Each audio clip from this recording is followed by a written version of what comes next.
If I'm Donald Trump, I am not sure there could be a more politically damaging response than this one. You were at your cabinet meeting. You said, quote, I'm going to quote what you said, maybe the children will have $2 instead of $30. Yeah. And maybe the $2 will cost a couple of bucks more than they would normally. Are you saying that your tariffs will cause some prices to go up? No, I think the tariffs are going to be great for us because it's going to make us rich. But you said some dolls are going to cost more. Isn't that an acknowledgement that some prices will go up? I don't think a beautiful baby girl that's 11 years old needs to have 30 dolls. I think they can have 3 dolls or 4 dolls because what we were doing with China was just unbelievable. We had a trade deficit of hundreds of billions of dollars with China. When you say they could have $3 instead of $30, are you saying Americans could see empty store shelves? No, I'm not saying that. I'm just saying they don't need to have $30. They can have 3. They don't need to have 250 pencils. They can have 5. That's peanuts compared to energy. Energy is 60% of the cost. But sir, you campaigned on a promise to bring prices down on day Well, I don't know. When one. you say strollers are going up, what kind of a thing? I'm saying that gasoline is going down. Gasoline is thousands of times more important than a stroller someplace. But what do you say to Americans who say they voted for you because they want and they need relief right now? And they're getting it.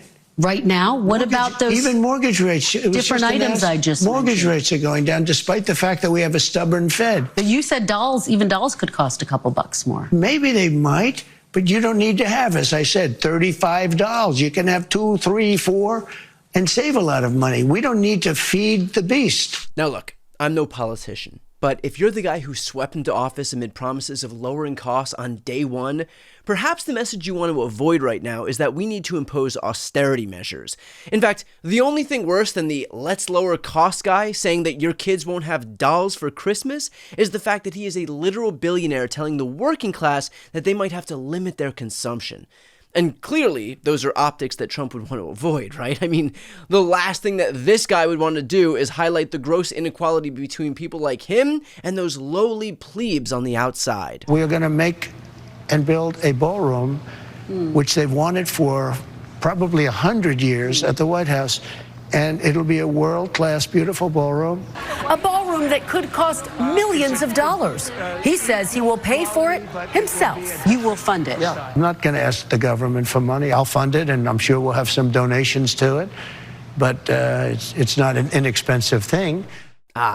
Well, maybe our kids can't afford dolls and pencils, but at least dear leader will have a ballroom.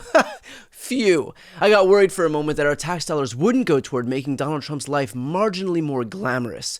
In fact, why stop there? Hell, let's see how much more money he could spend on himself while telling the rest of us that the Christmas tree is going to be empty this year. The president also told me that next month he's planning a military parade celebrating the 250th anniversary of the U.S. Army that also falls on his 79th birthday. We're going to have a big, beautiful parade.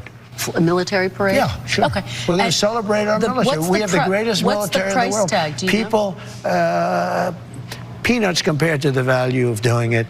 We have the greatest missiles in the world. We have the greatest submarines in the world. We have the greatest army tanks in the world. We have the greatest weapons in the world. And we're going to celebrate it.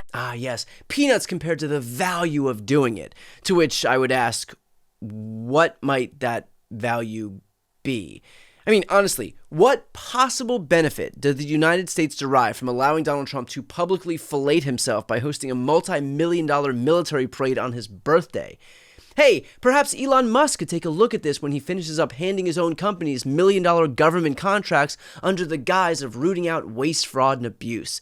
I mean, my God, guys, do you not see what these people are doing?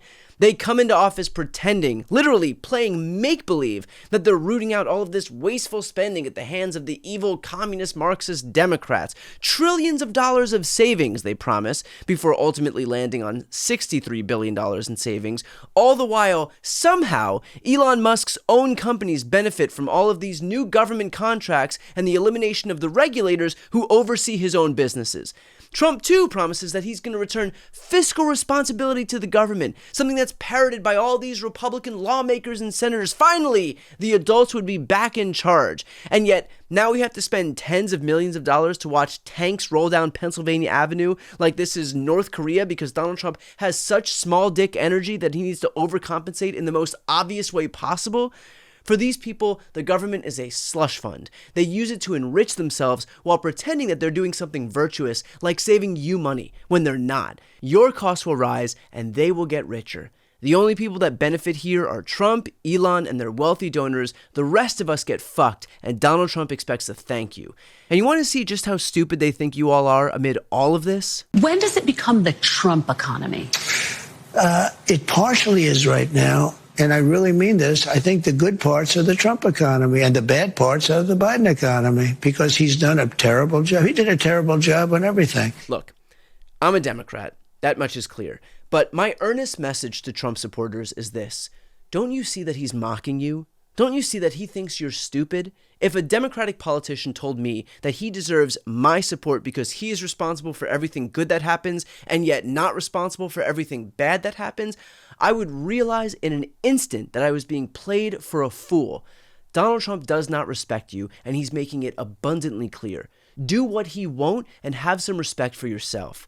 In the meantime, just remember that Donald Trump inherited the strongest economy in the world. He inherited a record high stock market. He inherited the lowest unemployment rate in half a century.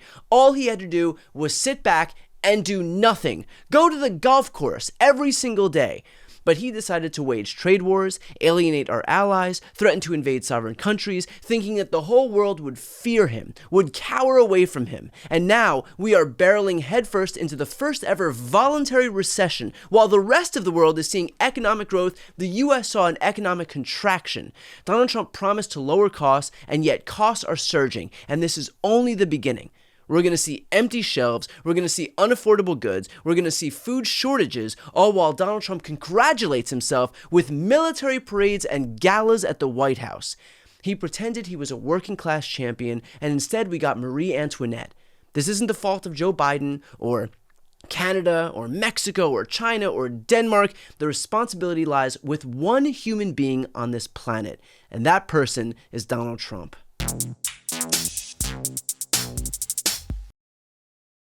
Before you go, if you enjoyed this content and you want to see more and support independent media, please subscribe to this channel. The subscribe button will be right here on the screen. But second, the reality is that we are now in a political environment where this administration can lean on any of the social media platforms to suppress certain voices if they don't like critical coverage. That means my longevity here is in the hands of a few tech billionaires who are already making it clear that they are willing to cater to this administration. To that end, signing up for my newsletter is a way for me to reach you directly if that ever becomes necessary. I'll put the link right here on the screen as well, so please sign up. It's free, but there's also an option to do a paid subscription if you'd like to support me and my team. I really appreciate it. Thanks so much for watching.